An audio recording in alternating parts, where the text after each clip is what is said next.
It was a morning when autumn sunlight poured into Melissa Collins' kitchen in the suburbs of Boston, in the Maplewood district. Melissa hurriedly took a sip of coffee and glanced at her watch. Today was another race against time. "Harper, hurry up. We're going to be late." "I'm ready, Mom," Harper said, running down the stairs with a small backpack on her shoulder. The 10-year-old girl's eyes were a clear blue, inherited from her mother. Intelligence shone behind her round-framed glasses, and her bangs were a bit too long because her mother had been too busy to take her to the hair salon. "Who's picking me up today?" Harper asked while drizzling honey on her breakfast pancakes. "I'm sorry, honey, I have a final presentation for a big project today. Grandma will pick you up from school." Harper's fork paused slightly on her plate. It was just for a moment, but Melissa's sharp maternal instinct sensed something. "What's wrong? Don't you want to go to Grandma's house?" Harper quickly shook her head. "No, it's fine." Melissa noticed that her daughter's eyes were avoiding her own.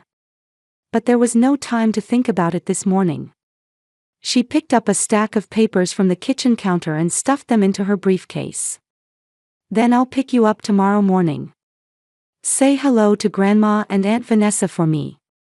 Melissa kissed Harper on the cheek and hurried to the door. Looking back, Harper was standing by the kitchen window, watching her. There seemed to be something she wanted to say, but Melissa had no time. She made a mental note to talk to her later. While driving, Melissa thought about her life. As a single mother, she was constantly walking a tightrope. Since divorcing her ex-husband Daniel 3 years ago, she had been raising Harper alone while working hard to establish her position at an interior design company. Daniel had moved to Chicago and only came to see his daughter occasionally on weekends. Fortunately, her mother Judith and sister Vanessa lived in the same town and helped take care of Harper. As Melissa waited at a stoplight, she reflected on Harper's recent behavior. Her once lively and cheerful daughter sometimes became quiet after returning from her grandmother's house.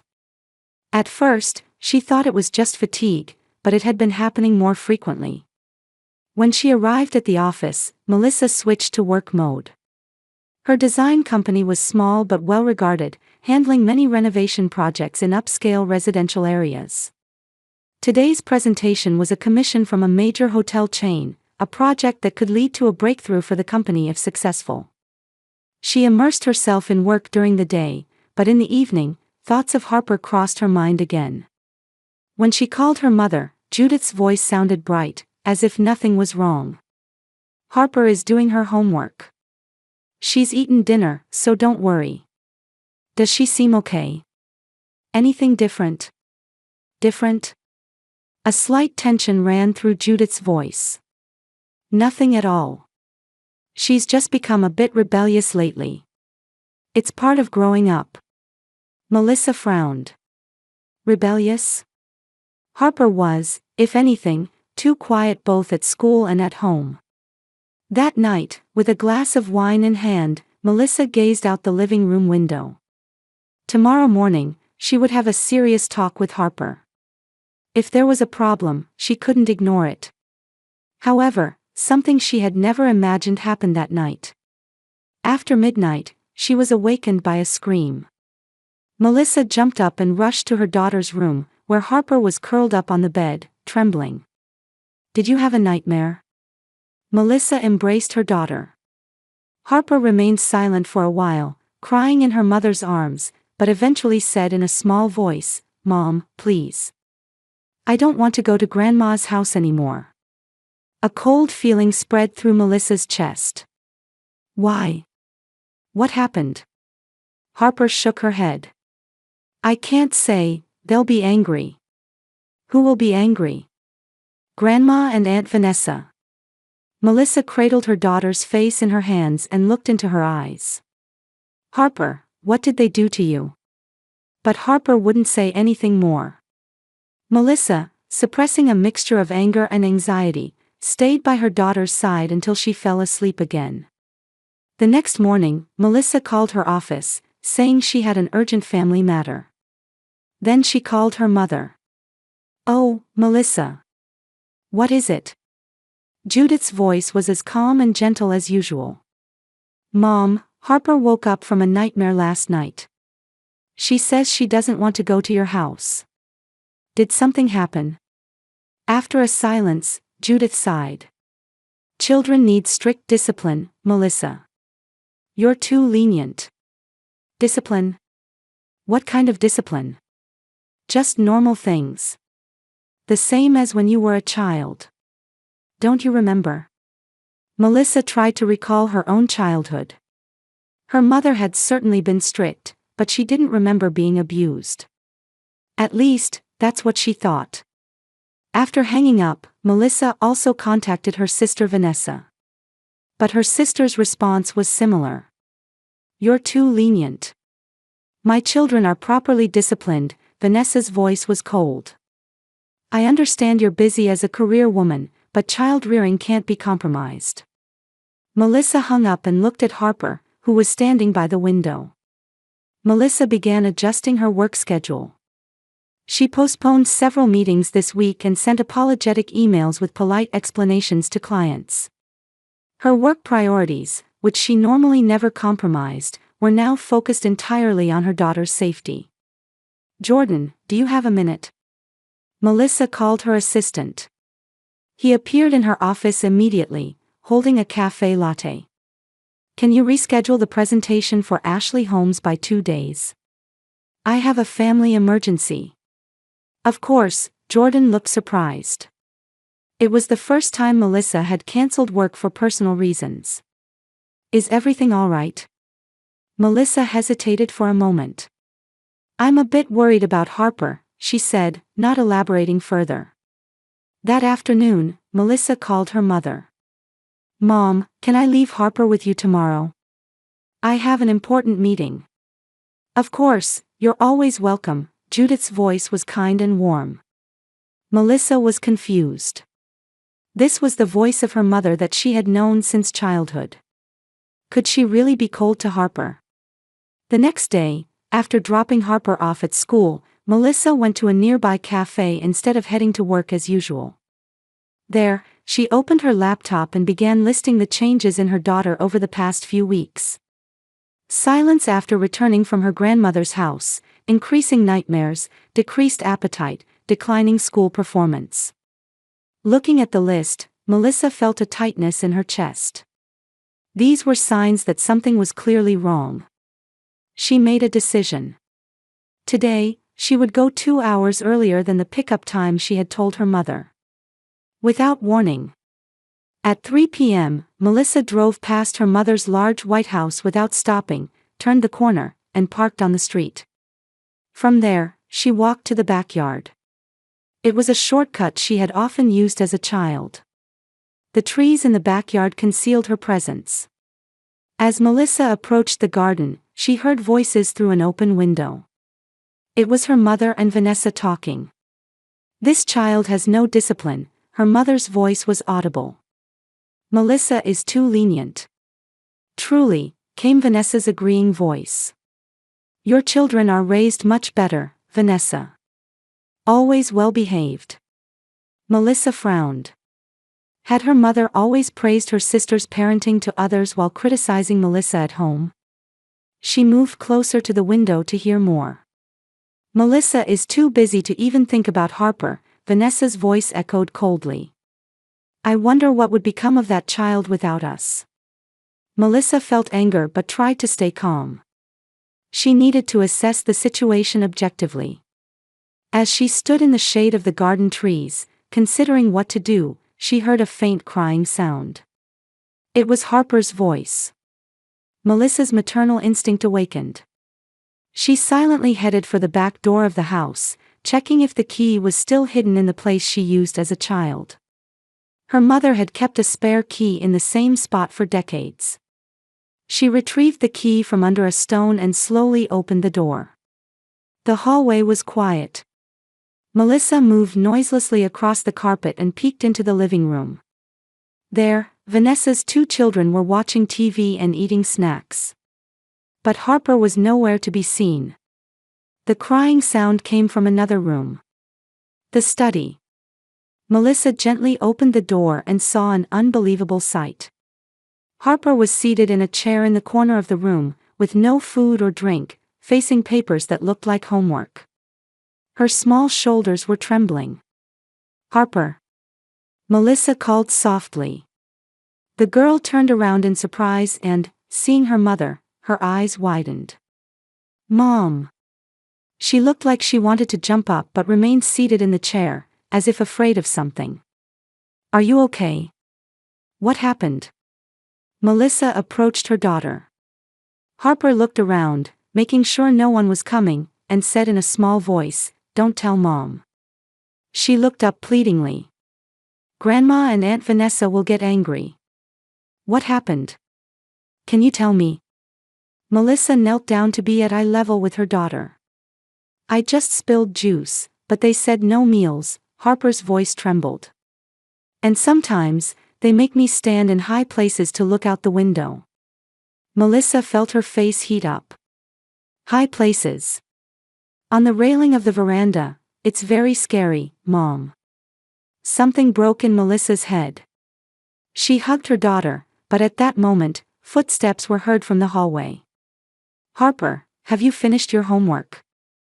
It was her mother's voice. Then, Vanessa's voice was also heard. "Your timeout isn't over yet." Melissa slowly stood up and turned toward the door. Her mother and Vanessa were standing there, clearly surprised to see her. "Melissa? You're already here," her mother said in a confused voice. "Yes, I came early," Melissa answered coolly. "Is there something you want to explain?" "Of course, we were just disciplining her," Vanessa quickly said.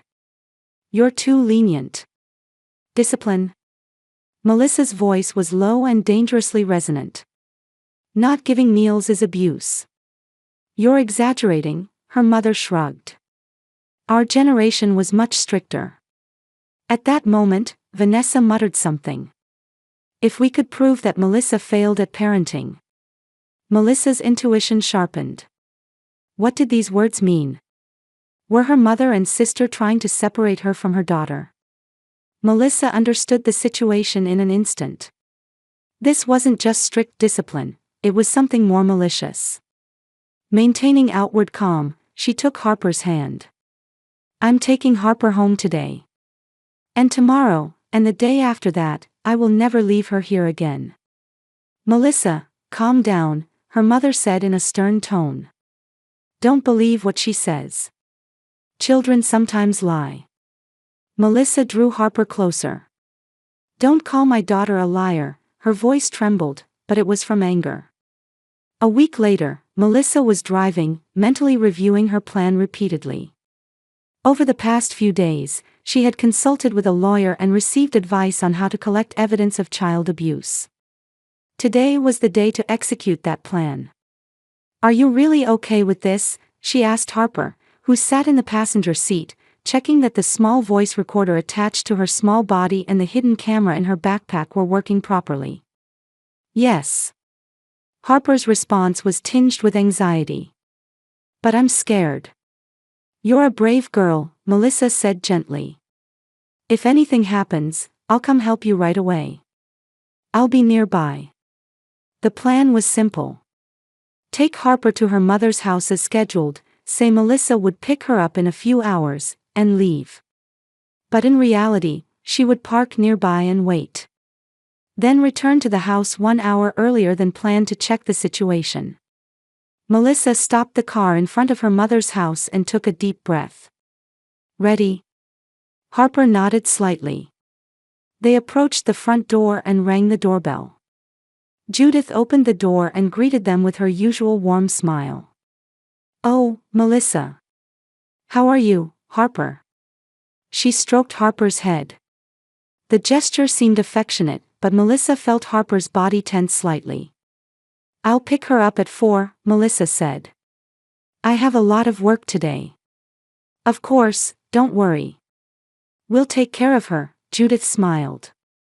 "Vanessa is here with her children too." Melissa gave her daughter one last hug, silently promising, "I'll be back soon." She got in her car and pretended to drive away, but stopped around the corner and checked her watch. In 3 hours, she would return on foot to observe her mother's house. Those 3 hours felt like an eternity. Melissa tried to work in a cafe but couldn't concentrate. When the clock struck 3, she got up and headed for her mother's house. As she approached the house, she noticed the wind was getting stronger, a harbinger of an autumn storm. Melissa sneaked into the backyard and observed the house. Suddenly, her eyes were drawn to the second-floor veranda, and her blood froze. There was Harper. Standing on the veranda railing, buffeted by the wind, trying to maintain her balance. About 7 meters above the ground. One misstep could result in a fall. Melissa's heart pounded fiercely. She trembled with fear and anger but desperately tried to maintain her rationality. She quickly crossed the garden, looking for her mother and Vanessa. The two were in the garden below. Judith was tending to the flower bed with gardening gloves still on, and Vanessa was relaxing in a deck chair. As if nothing was wrong. "Hello, Mother," Melissa said in a cold voice. Judith turned around in surprise. "Melissa? You're already here. It's not 4 yet." "Yes, I finished early." Melissa looked up at the sky and pointed to the veranda. "What is that? What are you doing?" Judith shrugged. "Oh, Harper." She smiled. "Bad children need to reflect." "Reflect?" Melissa's voice trembled. "At that height? In the wind?" "You're exaggerating," Vanessa said, putting down her coffee cup. "My children are napping," she added proudly. "Because I discipline them properly." Melissa was speechless at their callousness. She immediately rushed into the house and up the stairs. The sound of the wind and Harper's feeble crying could be heard from the veranda. "Harper." Melissa opened the veranda door. "Mom." Harper turned around, her face wet with tears. "I was scared, help me." Melissa carefully approached Harper. Her heart tightened seeing the small body being buffeted by the wind. "Stay still. I'll help you now." She carefully lowered Harper from the railing and held her tightly. The girl's body was cold and trembling. "How long have you been here?" "About 2 hours." Harper sobbed. "When I said I needed to go to the bathroom, they said I'd have to stand longer." Melissa felt her entire body grow hot with anger. She carried Harper downstairs. There, her mother and sister stood as if they had done nothing wrong. "This is the last time," Melissa said coldly. "I will never let you see Harper again." "You're exaggerating," her mother said. "Our generation was much stricter. Today's children are too spoiled." Vanessa sneered. "It's because of mothers like you that Harper is becoming such a problem child." At that moment, Melissa made a decision. She slowly reached into her jacket pocket and took out her smartphone. "Everything has been recorded," she said.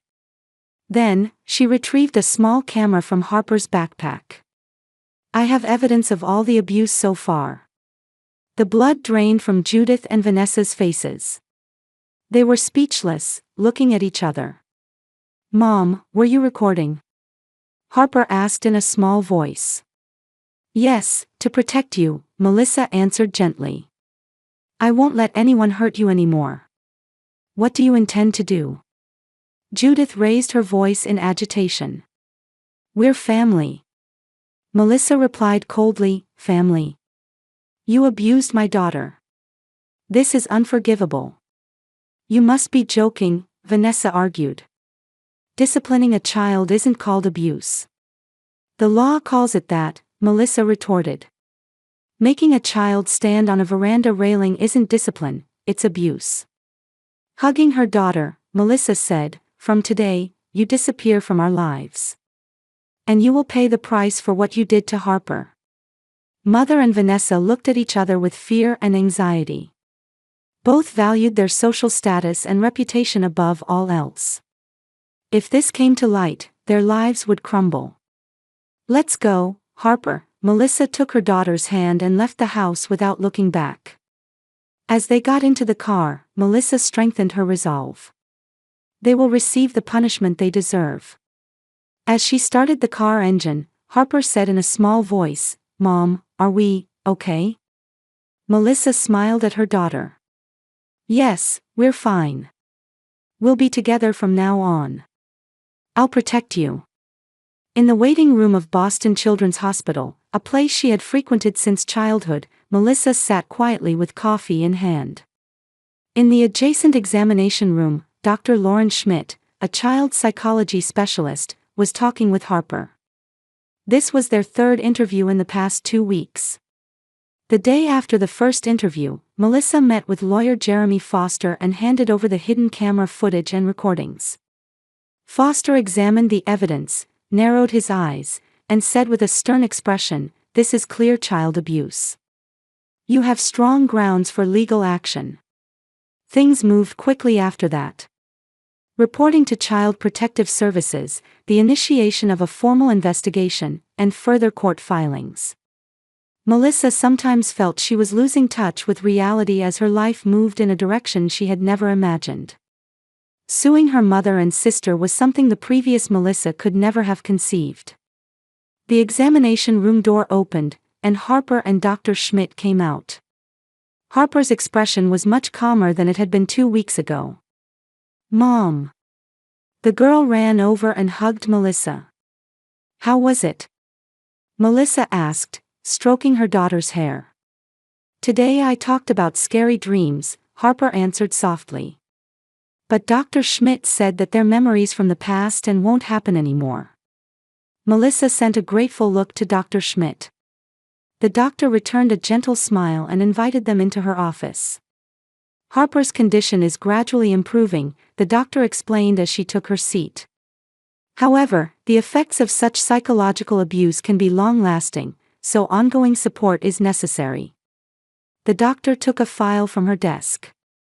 "I will submit this evaluation report to the Court and Child Protective Services. It is a detailed record of the abuse Harper suffered and includes my professional opinion regarding her future protection." Melissa looked through the report.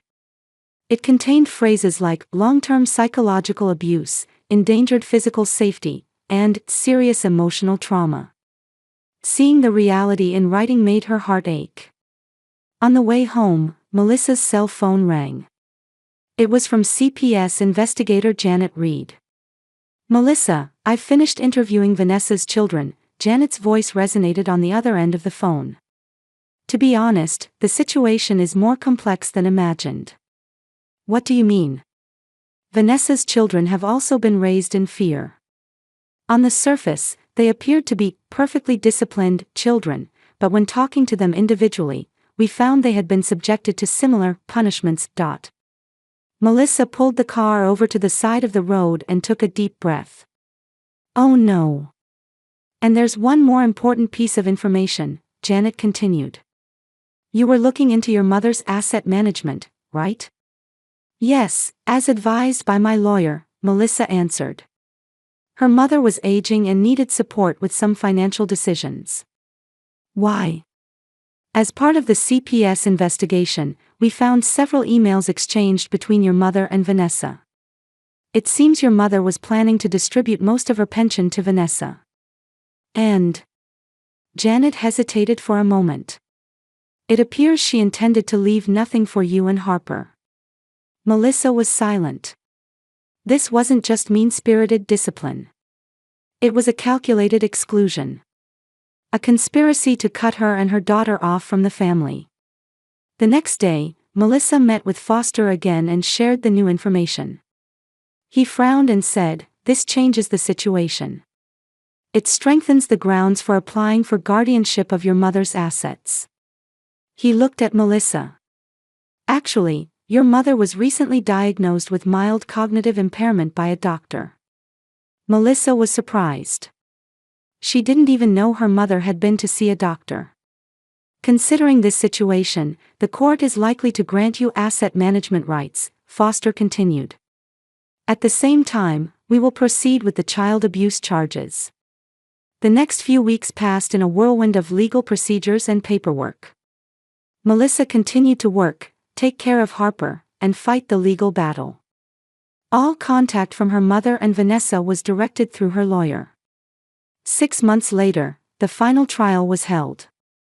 Judith and Vanessa were found guilty of child abuse charges. The judge sentenced them to probation, community service, and mandatory counseling. Most importantly, a restraining order was issued against them regarding Harper and one of the underage nephews. At the same time, Melissa formally gained guardianship of her mother's assets.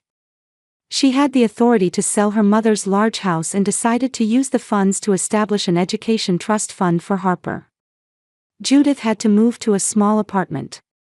The reputation of Judith and Vanessa, once respected in the community as exemplary grandmothers and upstanding citizens, was ruined. The church community and friends turned their backs on them after learning of their actions. The most surprising reaction came from Vanessa's husband. Upon learning of his wife's behavior, he was shocked. Subsequently, he filed for divorce and sought custody of the children. Vanessa's visitation rights with her children were restricted, and she fell into financial hardship. On the day they left the courthouse, Melissa held Harper's hand and looked up at the sky. Autumn clouds were drifting by, heralding the arrival of a new season. "Mom, is this the end?" Harper asked. "Yes, in a way," Melissa answered. "But it's also a new beginning." "Harper, you're going to be late." Melissa called from the kitchen to the living room. The morning sun shone through the wide windows of their new home, illuminating the entire room. 2 years had passed. Harper had made friends at her new school and joined the drama club. Next week, she would be playing the lead role in the school performance. Melissa's heart warmed just imagining her daughter on stage. "Coming right away." A cheerful voice came back from upstairs. Melissa stood by the window, surveying the garden. It had been a year since they moved into this house. With part of the funds from selling her mother's house, she had purchased this bright home. It was a symbol of a new beginning. "Sorry for the wait." Harper came running down the stairs. Her face no longer showed shadows of anxiety, her bright smile had returned. Thanks in part to weekly counseling sessions, she was gradually overcoming her past trauma.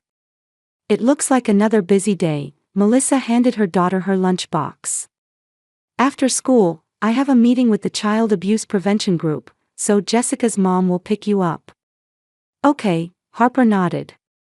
"Can I come to the next meeting too?"